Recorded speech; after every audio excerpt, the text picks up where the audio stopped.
Assalomu alaykum barchaga. Video yechimlarimizni davom ettiramiz. Demak, navbatdagi video yechimimiz attestatsiyada tushgan savollar. Demak, biz 41-savolga kelib qolgan edik. Demak, endi 41-savoldan yechimlar qilishni boshlaymiz. Xo'sh, mana 41-savolimiz. Xo'p, arifmetik progressiyaning dastlabki 15 ta xat yig'indisi 180 ga teng bo'lsa va 3-chi, 6-chi va 9-chi xatlar geometrik progressiyani tashkil qilsa, demak, arifmetik progressiyaning birinchi xatini toping deyapti. Xo'p, demak, yechishni boshlasam, dastlabki 15 ta xat yig'indisi degani, demak, A birinchi xatga, demak, A birinchi xatga qo'shamiz, A 15-xatni bo'lamiz 2 ga. Ko'paytiramiz 15 ga. Mana shu 180 ga teng deyapti.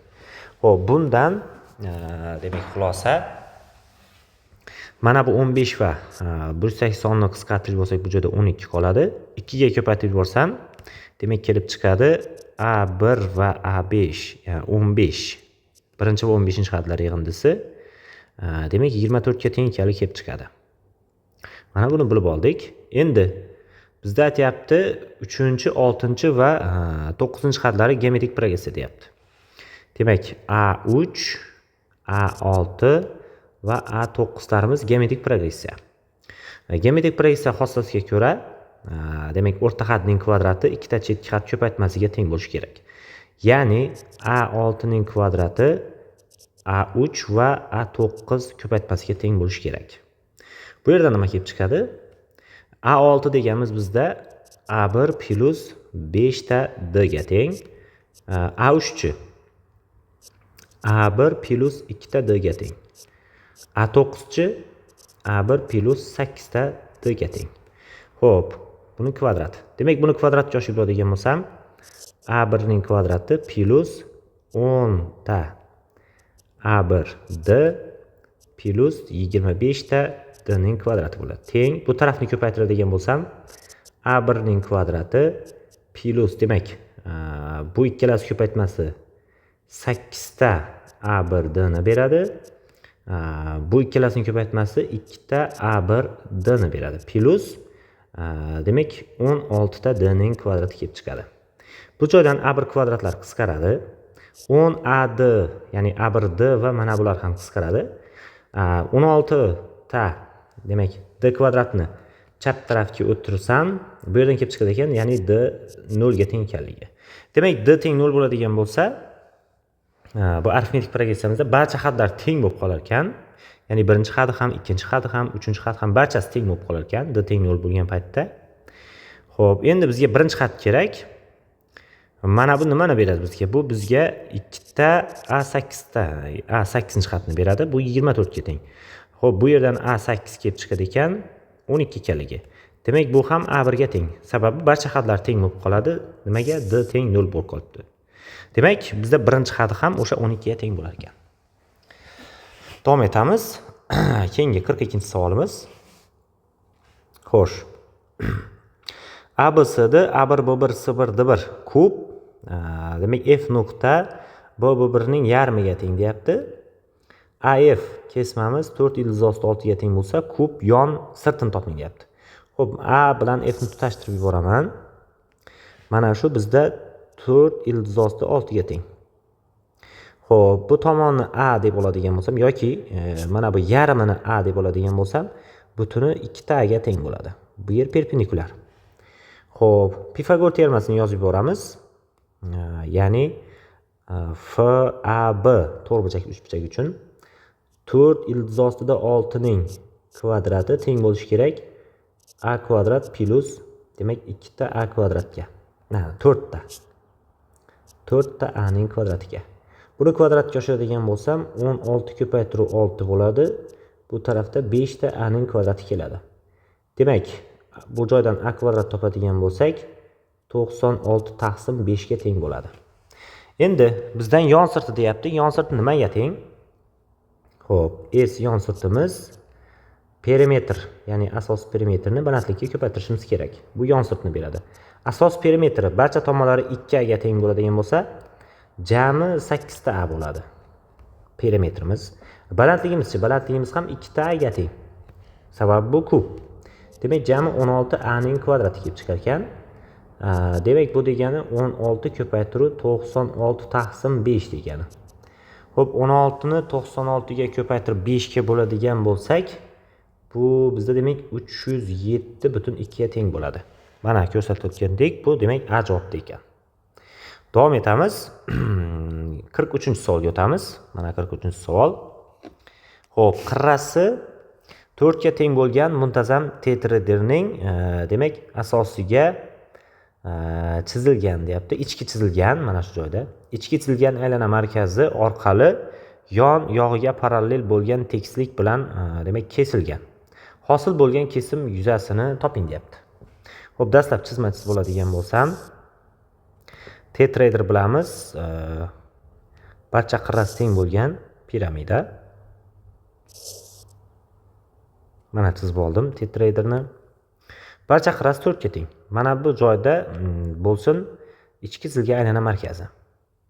Xo'p, mana shu yerdan deylik, mana shu bizga ko'rinayotgan yon yog'iga parallel bo'lgan tekislik o'tkazay. Ya'ni tekisligimiz qanday bo'ladi? Mana shu joydan o'tadi. Yon qirrasini ham kesadi mana bunday bo'lib. Mana shu joyda hosil bo'lgan uchburchak. Ya'ni mana shu uchburchak mana. Mana shu uchburchak hosil bo'ladi bizda mana. Bu demak bizga biz tomonda turgan yon yog'iga parallel. Endi bu uchburchak qanday bo'ladi? Bu uchburchagimiz muntazam bo'ladi. Nimaga? Sababi bu tetraeder. Tetraederning ichidan oldik, bu ham muntazam bo'ladi. Xo'p, endi buning tomonini topsam, yuzini topishim mumkin. Xo'p, endi men uchburchakni, mana bu asosdagi uchburchakni pastga chizib olaman. Demak, bu bilamiz muntazam uchburchak bo'ladi. Mana shu joyda ichki chizilgan aylana markazi bo'lsa, mana bizning tomonimiz mana shunday o'tgan mana. Ya'ni mana bu tomon. Markaz. Mana shu tomonni A deb oladigan bo'lsam, xo'sh, mana shu A ni topishim kerak. Bu nima bo'ladi? Mana bu joy. Bu joy mana shu aylanaga ichki chizilgan aylana radius bo'ladi. Endi pastroqda o'tiraylik. Mana shu yerda markaz deb olaylik. Mana ko'proq ko'rinish uchun mana shu joyimiz shu demak uchburchakka ichki chizilgan aylana radiusi. Ya'ni balandlik bo'ladi. Demak, mana shu joydan tushirsam ham o'sha balandligimiz demak radiusga teng bo'ladi. Mana bu kichik qismichi? Bu asos A deb oldik. Kichik qismi jami bizda mana bu qirramiz 4 ga teng bo'lyapti. Ya'ni 4 minus A taqsim 2 ga teng bo'ladi. Bu yerdagi burchak nechaga teng? 60 gradusga teng. Sababi bu muntazam. Xo'p, mana bu to'g'ri burchak bilamiz. Endi bizga nima kerak?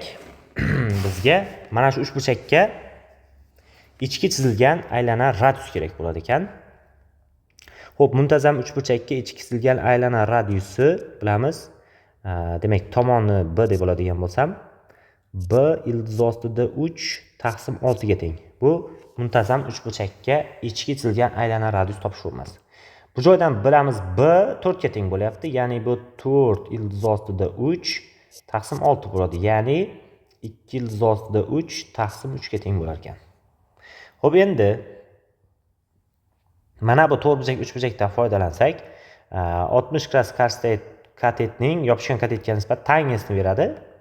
Demak, tangens 60 gradus deganimiz kichik erning demak 4 minus A taqsim 2 ga nisbat bo'ladi. Bu ham 2 ta kichik er taqsim 4 minus A. Mana shunga teng bo'ladi. Tangens 60 gradusda bilamiz, ildiz ostida 3 ga teng. Demak, pastroq desa, ildiz ostida 3 teng. Demak, 2 ko'paytiruv radiusimiz nimaga teng bo'ldi? 2 ildiz ostida 3 taqsim 3 ga teng bo'ldi. Taqsim 4 minus A. Xo'p, bu joydan ildiz ostlarni qisqartirsak, mana bu 4 minus A ni chap tarafga ko'paytirib olsam, demak 4 minus A teng bu tarafda demak 4 taqsim 3 paydo bo'ladi. Bu joydan A ni topadigan bo'lsak, 8 taqsim 3 ga kelib chiqadi. Demak, uchburchakimizni mana bu hosil bo'lgan uchburchakning tomoni A deb olganmiz. O'shaning tomoni 8 taqsim 3 ga teng ekan. Endi muntazam uchburchak yuzasini topish formulasidan foydalansak, demak A kvadrat ildiz ostida 3 taqsim 4 formulasidan foydalansak, Demak bu 64, mahrajga 9 tushadi, 4 va ildiz osti 3 mavjud. Bu joydan kelib chiqadi 16, mana bular qisqarib, ildiz ostida 3 taqsim 9 degan javob kelib chiqar ekan. Bu ham nimaga teng? Bu ham 16 taqsim 3 ildiz osti 3 ga teng bo'ladi. Mana bularni qisqartirib olsak. Demak 16 taqsim 3 ildiz osti 3 degani bizda mana C javobda mavjud. Xo'p, davom etamiz. 44-savolga o'tamiz. Mana 44-savolimiz. Xo'sh. Y teng x kvadrat minus x minus 4 funksiyani demak x teng 2 to'g'risiga nisbatan simmetrigini toping deyapti. Biz bilamiz, masalan, y teng deylik biror jat x funksiya berilgan bo'lsa, o'sha funksiyani x teng a to'g'risiga nisbatan simmetrigi qanday topiladi desangiz, buning simmetrigi quyidagicha topiladi. Ya'ni y teng biz hisoblashimiz kerak. Ya'ni jat 2a minus x ni hisoblashimiz kerak. Mana shuni hisoblasak, bizda kelib chiqadi uning simmetrigi. Endi bizda a teng necha bo'lyapti? A teng 2 bo'lyapti. Ya'ni biz nimani hisoblashimiz kerak ekan? Y teng jat 4 minus x ni hisoblashimiz kerak ekan. Bu degani mana bu x dan o'rniga 4 minus x ni qo'yib chiqishimiz kerak degani. Demak, qanday funksiya hosil bo'ladi? Y teng 4 minus x ning kvadrati minus, demak 4 minus x minus 4 bo'ladi. Minus 4. Teng, mana shuni soddalashtirsak bo'ldi. Buni kvadratga oshiradigan bo'lsam, 16 minus 8x plus x kvadrat bo'ladi. Buni minusni ta'sir qilsak, minus 4 plus x bo'ladi. Minus 4. Teng, bu joydan kelib chiqadi. Demak, x kvadrat minus 7x plus 8 kelib chiqar ekan. Mana biz funksiyani topdik. Demak, y teng x kvadrat minus 7x plus 8 ga teng bo'lar ekan. Bu bizda mana A javobda. Xo'p, davom etamiz. 45-savolga o'tamiz. Mana 45-savolimiz. Xo'sh. Ikkita, demak, parabola berilgan. Uchlari orasidagi masofani toping deyapti. Dastlab uchlarni topib oladigan bo'lsam, mana bu funksiyaning uchini topadigan bo'lsak, x0 ni topamiz. x0 demak 3 ga teng bo'ladi. Ya'ni formula yordamida hisobladik. Minus b taqsim 2a formulasi yordamida. Ya'ni buni formulasi minus b taqsim 2a. Bu 3 ga teng bo'ladi. y0chi, y0 mana shu 3 ni qo'yib chiqamiz. 3 ni qo'yib chiqadigan bo'lsam 9 minus 18 plus 7 bo'ladi. Ya'ni bu minus 2 ga teng bo'lar ekan. Demak, bu parabolaning uchi 3 va minus 2 degan nuqtada joylashgan ekan. Endi bu parabolaga o'tamiz. Mana bunga buning x0 nima bo'ladi? Buni ham minus b taqsim 2a formulasidan foydalansak, xo'sh, minus 4 taqsim, demak 2 ko'paytirib minus 1. Bu bizda minus 2 ga teng bo'lar ekan. y0chi, y0 topish uchun mana shu minus 2 nuqtani qo'yib chiqamiz. Demak, minus 4 plus 8 minus 5. Ya'ni bu minus 1 ga teng bo'lar ekan. Demak, buning uchining koordinatasi minus 2 va minus 1 ga teng. Xo'p, endi ikkita nuqta mavjud. Ikkita nuqta orasidagi masofani topish formulasidan foydalanamiz, ya'ni d dan. Mos koordinatalarning ayirmasi, ya'ni 3 dan minus 2 ni ayirsak 5, uning kvadrati 25 bo'ladi. Minus 2 dan minus 1 ni ayirsak 1, minusdan 1, uning kvadrati baribir 1. Demak, natijamiz ildiz ostida 26 ga teng bo'ladi ekan. Bu bizda mana D javobda. Davom etamiz. 46-savolga e'tiborimizni qaratamiz. Xo'sh, tenglamaning 0 va 2pi orasidagi demak yechimlar yig'indisini toping deyapti. Xo'p, buni yechib oladigan bo'lsak, mana bu kosinus 2x formulasidan foydalanamiz. Bu nimaga teng? 1 minus, demak sinus x minus kosinus 2x formulasi 1 minus 2 sinus kvadrat x ga teng. Minusni ta'sir qilsak, demak minus 1 plus 2 sinus kvadrat x ga teng bo'ladi. Teng 0. Bu joyda bular qisqarib ketar ekan va ikkalasidan sinus x ni chiqarib yuborsak, bizda qoladi 2 sinus x minus 1 qoladi. Teng 0 ga. Bu joydan yechimlar qanday bo'ladi? Yechimlar sinus x imiz 0 ga teng bo'lishi kerak va sinus x imiz 1 taqsim 2 ga teng bo'lishi kerak. Sinus qachon 0 ga teng? X teng pi k da. Qachon 1 ga teng? 1 taqsim 2 ga teng? X imiz demak minus 1 ning k darajasi pi taqsim 6 plus pi k da. Endi k ga qiymatlarni berib yechimini topsak.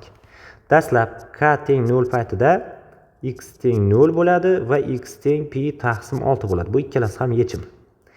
K teng 1 paytida x teng bo'ladi pi ga, x teng bo'ladi, demak 1 ni qo'ysak, demak 5 pi taqsim 6 ga. 5 pi taqsim 6. Bu ham yechim, bu ham yechim. K teng 2 ni qo'yadigan bo'lsam, mana bu chegaradan oshib ketar ekan ikkala ildizimiz. Yo'q. K teng 2 paytida x teng mana bunda 2 pi degan yechim chiqadi. Mana bundagi yechim esa oshib ketar ekan. -1 ni qo'ygan paytimizda ikkalasi ham manfiy tarafga o'tib ketar ekan, ya'ni 0 dan kichik bo'lib. Bu ildiz. Demak, mana shularni qo'shishimiz kerak. Xo'p, mana bu ikkalasi ildiz pi ni beradi. Unga yana pi ni qo'shsak 2 pi, unga yana 2 pi ni qo'shsak, demak jami 4 pi ga teng bo'lar ekan. 4 pi degani bizda mana bu javobda. Davom etamiz 47-savolimiz. Xo'p. 3 ning 79821 darajasi plus 6 ni demak 17 ga bo'lganda qoldiq toping deyapti. Bu yerda fermaning demak kichik termasidan foydalansak, sababi 3 va 17 larimiz o'zaro tub sonlar. 17 ning o'zi ham tub son. Xo'p, fermaning kichik termasiga ko'ra, demak 3 ning 17 minus 1 darajasini 17 ga bo'lsak, bir qoldiq qoladi. Ya'ni bu degani 3 ning 16 darajasini 17 ga bo'lsak, bir qoldiq qoladi degani. Demak, biz mana bu darajani 16 ga karrali qilib olishimiz kerak. 16 ga karrali qiladigan bo'lsam, buni qanday qilib olaman? Buning uchun 79821 ni bo'lib olamiz 16 ga. Xo'sh, bundan oladigan bo'lsam, demak 4 dan bo'ladi. 64 ayiradigan bo'lsam 15 qoladi. 8 tushamiz. Buning ichida demak 9 dan bor. Agar 10 ta bo'lsa 160 bo'lardi, 9 dan bor.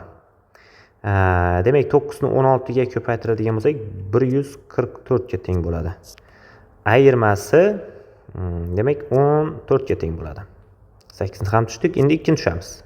2 ni tushadigan bo'lsam, xo'p, bu joyda 8 dan beradigan bo'lsam 80 48. 9 dan bersam oshib ketar ekan. 8 dan beraman. 8 dan beradigan bo'lsam, bu tarafda yozaylik, 142. Xo'p, 80 ga qo'shishimiz kerak 48 ni. 128 bo'ladi. Demak 128. Xo'p. Ayiradigan bo'lsam necha qoladi? Ayiradigan bo'lsam, mana bu joyda demak 4 qoladi, 14 qolar ekan. Endi 1 ni tushamiz. Bunga ham yana 8 dan beraman. Yana 128 bo'ladi. Endi bunda 13 qoldiq qoladi. Demak, qoldiqimiz 13 ga teng bo'lar ekan. Bu degani bunday qilib olamiz. 3 ning 79821 darajasini mana shuni topib olaylik. Buni demak 3 ning 13-sini alohida qilib olaman va 3 ning demak 4988-si ning 16 darajasi bo'ladi. Mana. Yoki buni bunday qilsak 16-sining 4988-si bo'ladi. Mana bu 3 ning 16-sini 17 ga bo'lsak 1 qoldiq qoladi, 10 ga 1 qo'yib ketsak bo'ladi. Bizdan nima kelib chiqar ekan? 3 ning 13-si qolar ekan.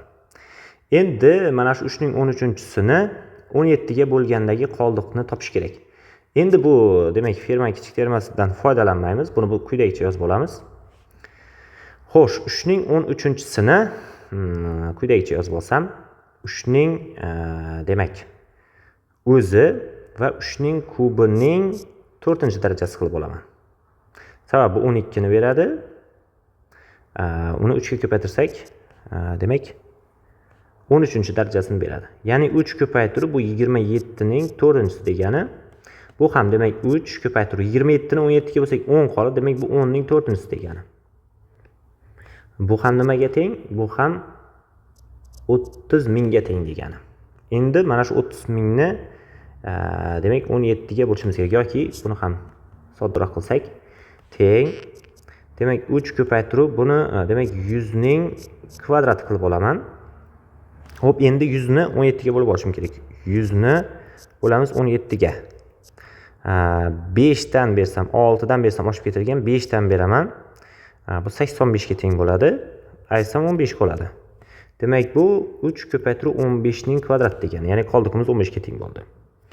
Ya'ni 3 ko'paytirib 225 degani. 3 ni 225 ga ko'paytiradigan bo'lsak, bu bizga beradi. Demak, 675 ni beradi. Endi o'sha 675 ni 17 ga bo'lib olamiz. Demak, 675 ni bo'lib olamiz 17 ga. Bundan oladigan bo'lsam, demak, 4 dan beradigan bo'lsam 68 bo'lar ekan. 3 dan beraman, demak 51 bo'ladi. Ayirsam 16 qoladi. 5 ni tushamiz. Endi buning ichida 10 tadan bo'lganda, demak 9 tadan berishimiz kerak. 9 tadan berganda, xo'p, 3 demak 6 15. Mana shunday bo'lar ekan.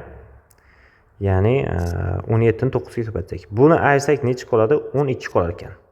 Demak, jami buni ham 17 ga bo'lsak, 12 qoldi qolar ekan.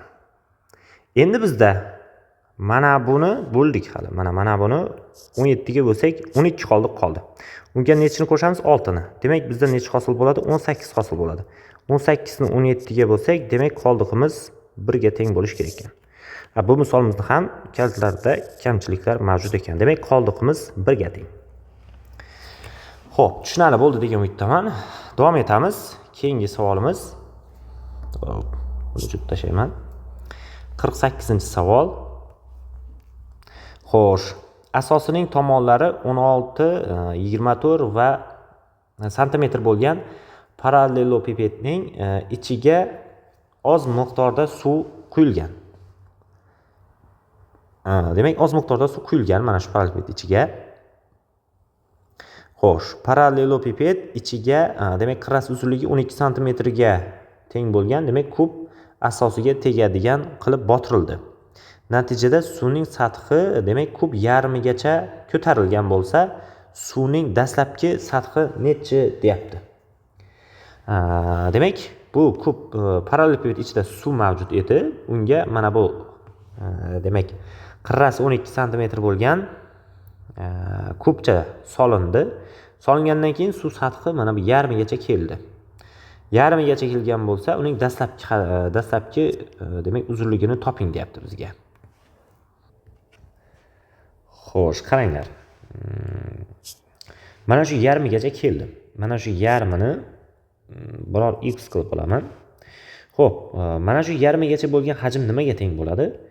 Bu hajm v ichidagi suv hajmiga v mana bu kub hajmini yig'indisi. Mana shu yarmigacha to'lgan bo'lgan hajmisi. Mana shu joygacha keldi, yarmigacha. Mana shu joydagi suv hajmi mana bu kub hajmiga ichidagi suv hajmini qo'shganimizga teng bo'ladi. Mana bu yarmigacha. Bu masofani x qilib oldik. Bu hajm qanday topiladi? Bu hajm x ni 16 ga va 24 ga ko'paytmasi. Mana shunday bo'lishi kerak. Xo'p, endi bizdan dastlabki suv balandligini so'rayapti. Xo'sh, demak, davom ettiradigan bo'lsam, bizda natijada deyapti, suv sathi kubning yarmigacha ko'tarildi deyapti. Demak, kubning yarmigacha kelgan, mana shu joygacha kelgan ekan. Buni o'chirib turamiz. Kubning yarmigacha kelgan ekan, ya'ni suvimiz. Xo'p, buni qanday qilib olamiz? Dastavval keling. Mana shu joyda joylashgan bo'lsa, mana shunday bo'lib joylashgan suvimiz. Mana shu qismida joylashgan. Bilmaymiz qanchadir qismida ekanligi, bizdan shuni so'ragan. Mana shunday joylashgan suv. Ichiga kub joylaganimizdan keyin u demak kubning yarmigacha kelgan. Ya'ni mana shu joygacha. Kubning yarmigacha bilamiz 6 gacha kelgan. Ya'ni mana shu qismi deylik 6 gacha kelgan mana shu joyga. 6 gacha to'lgan. Xo'p, buni ham bildik. Endi nima qilamiz? Xo'p, dastlab bu mana shu bir x masofada joylashgan bo'lsin, ya'ni balandligi x ga teng bo'lsin. Dastlab suvning hajmi nima bo'ladi? V suvning hajmi dastlab demak 24, 16 va x ko'paytmasiga teng bo'ladi. Bu suvning hajmi. Ana endi bunga kub qo'yildi. Qo'yilgandan keyin u balandligi 6 ga teng bo'lganicha ko'tarildi. Ya'ni kubning yarmigacha keldi. Mana shu yarmigacha keldi. Unda hajm nima bo'ladi? Unda hajm demak v kubning yarim hajmigacha keladi. Nimaga? Sababi u yarmigacha kelgan-ku, yarmigacha to'lib qo'ygan. Demak, bizda demak hosil bo'ladi kubning yarim hajmi qo'shamiz v suv hajmini. O'shanda nima hosil bo'ladi? O'shanda mana bu balandlik 6 gacha keldi-ku, mana bu 6 gacha. 6, 16 va 24 ko'paytmasiga teng bo'ladi. Sababi 6 bo'lguncha ko'tarilgan suv sathi. Xo'p, kub hajmi nimaga teng? Kub hajmi 12, 12 va 12 ko'paytmasiga teng taqsim 2 plus suv hajmi 24 ko'paytir 16 ko'paytir x ga teng. Bu ham 6 ko'paytir 16 ko'paytir 24 ga teng. Endi barchasidan demak bularni qisqartiray. Bu joyda 6 qoladi. Xo'p, 12 ga bo'lib yuborsam barchasini 12 ga bo'lib yuborsam bo'ladi. Demak bu joyda 2 qoladi. Mana bu joyda ham 2 qoladi. Xo'p, bu joyda 6 va 12 ko'paytmasi 72 qolar ekan plus bu yerda 32x qolar ekan teng. Bu tarafda 6, 16 va 2 ko'paytmasi. Ya'ni buni 16 ko'paytirib 12 qilib olaman. Mana bu ikkalasining ko'paytmasini. Xo'sh, 72 nariga tarafga o'tirib yuboradigan bo'lsam va x ni topadigan bo'lsam 16 ko'paytirib 12 minus 72 taqsim demak 32 ga teng bo'lar ekan. Bularni alohida bo'lib yuborsam, hop, davomini bu tarafda yozaman. Hop, 16 ko'paytirib 12 taqsim 32 ayrilgan 72 taqsim 32. Hop, bularni qisqartiradigan bo'lsam, bu yerda 2 qoladi. Bularni ham qisqartsam, demak 6 bo'ladi. 6 minus bu ikkalasi demak 8 ga bo'lib yuboradigan bo'lsam, bu yerda 9 qoladi, bu yerda 4 qoladi. 9 ni 4 ga bo'lsak 2,25 ga teng. Buni ham ayirsak 3,75 ga teng bo'lar ekan. Demak, bizda suvning dastlabki sathi 3,75 ga teng ekan. Bu bizda mana C javobda. Davom etamiz. 49-savolimiz. Mijoz demak 60% foyda 60% bilan qanchadir pul qo'ydi. Demak, mijoz 60% bilan qanchadir pul qo'ydi. Lekin 4 oydan keyin pulining foizi bilan demak, puli va foizi bilan ikkalasi bilan deyapti. 33, ya'ni 3 million 300 ming so'm bo'lgan ekan, qilib oldi. 4 oydan keyin olgan. Boshida necha so'm qo'ygan deyapti bizga. Xo'sh, bu joyda nima ahamiyatga ega desangiz, 4 oydan keyin pulni foiz bilan deyapti. Foiz bilan demak 3 million 300 ming so'm olgan. 3 million 300 ming, ha. Foydasi bilan olgan. Demak, buni foydasi nima bo'ladi? Bilamiz, murakkab foiz formulasiga ko'ra, deylik x so'mni qo'ygan bo'lsa, u 1 yildan keyingisini topib olaylik. Sababi 1 yilda, bu esa 4 oyda deyapti. 1 yilda u qancha foyda qiladi, o'shani topib olishimiz kerak. X so'm qo'ydi. X so'm demak 1 plus qancha foiz bilan? 60% bilan qo'ydi mana. Buni hisoblasak 1,6x ga teng bo'ladi. Demak, dastlab x edi, keyin 60% ga ko'payganidan keyin 1,6x bo'ldi. Bu 12 oydagisi bo'ladi, ya'ni 1 yildagisi. Foyda nima bo'lyapti? Foyda 0,6x ga teng bo'lyapti. Bu 1 yilda 0,6x ga foyda qiladi. Ya'ni 12 oyda u 0,6x ga foyda qiladi. Endi bizda 4 oyligi kerak. 4 oyda biror deylik y demak y qismini deylik foyda qilgan bo'lsin. Bizga 4 oydagisini topamiz. Xo'p, y nimaga teng bo'ladi? Y imiz 0,6x ni 4 ga ko'paytirib 12 ga bo'lishimiz kerak. Ya'ni bular qisqarib ketsa, demak 0,2x ga teng bo'lar ekan. 4 oyda u 0,2x foyda qilar ekan. Ya'ni 60% ga qo'yganidan keyin. Xo'p, endi bu foydasi bo'ldi. Endi qo'yamiz o'ziga mana shu foydasini qo'shgan paytimizda jami u 33,000. Mana shunday pul olgan. Bu joydan x topishimiz kerak, ya'ni x imiz teng bo'ladi 3,300,000 3 million 30 ming. Shuni bo'lishimiz kerak. Demak 1.2 ga. Ya'ni 3 million 300 ming emas, uzr. 330 ming. 330 ming so'm. X ni topadigan bo'lsak, 330 mingni bo'lamiz 1.2 ga. Xo'sh, buni bo'ladigan bo'lsak, necha bo'ladi? Xo'sh, hozir bir daqiqa. Demak, 330 mingni bo'lamiz 1.2 ga. Bu bizda teng bo'lar ekan 275 mingga teng bo'lar ekan. 275 ming mana bizda C javobda. Davom etamiz. 50-savolga o'tamiz. 50-savolimiz. Birinchi, demak, jo'mrak orqali 1 sekundda harorati 15 gradus bo'lgan 4 milligram suv tushadi. Ikkinchi jo'mrak orqali 1 sekundda harorati 19 gradus bo'lgan 5 milligram suv tushadi. Ikkala jo'mrak bir vaqtda ochilsa, birgalikda 20 sekundda demak harorati necha bo'ladi deyapti. Xo'sh, dastlab bizda 20 sekundda birinchi jo'mrakimizdan necha milligram suv tushishini topib olamiz. Xo'p, buni qanday topamiz? Qarang. 1 sekundda demak 4 milligram suv tushayotgan bo'lsa, 20 sekundda demak birinchi jo'mrakimizdan 80 milligram suv tushadi. Ikkinchi jo'mrakdan 1 sekundda 5 milligram suv tushayotgan bo'lsa, 20 sekundda ikkinchi jo'mrakimizdan. Demak, 20 ni 5 ga ko'paytiramiz, 100 milligram suv tushadi. Endi bu aralashma deb qaraymiz. Aralashmaning demak konsentratsiyasini topishimiz kerak deb hisoblang. Xo'p, bu qanday topilar edi?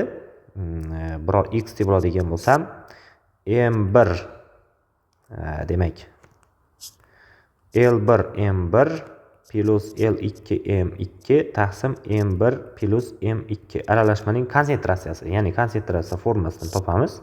L1 L2larimiz bizda mana bu graduslar. L1 ning gradusi 15, uning millilitri 80. Qo'shamiz. Ikkinchi demak gradusimiz 19, uni ko'paytiramiz 100 ga. Mahrajda 80 80 plus 100 bo'ladi. Bu ham nimaga teng? Xo'p. Mahrajimiz 180 ga teng bo'lar ekan. Demak 15 ni 8 ga ko'paytiradigan bo'lsak, 120, demak bu 1200 plus mana bu 1900 bo'lar ekan. Bularni ham qo'shib olsak 3100 ga teng bo'ladi. Taqsim 180. Bularni qisqartirib oladigan bo'lsak, demak 310 taqsim 18 ga teng bo'lar ekan. 2 ga bo'lib bo'ladigan bo'lsam, demak 155 taqsim 9 bo'lar ekan.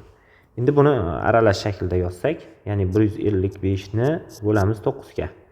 Bundan oladigan bo'lsam 1 dan bor, 9 aysam 6 qoladi, 5, demak 7 dan beraman, 63 aysam 2 qolar ekan. Demak bu ham 17.9 dan 2 ga teng bo'lar ekan. Mana bizda 17.9 dan 2 D javobda. Xo'p, shuning bilan 10 ta testni yechdik. Shu bilan videomizni o'z nihoyasiga yetkazamiz. Bizni kuzatishda davom eting. Keyingi video yechimlarimizda ko'rishguncha.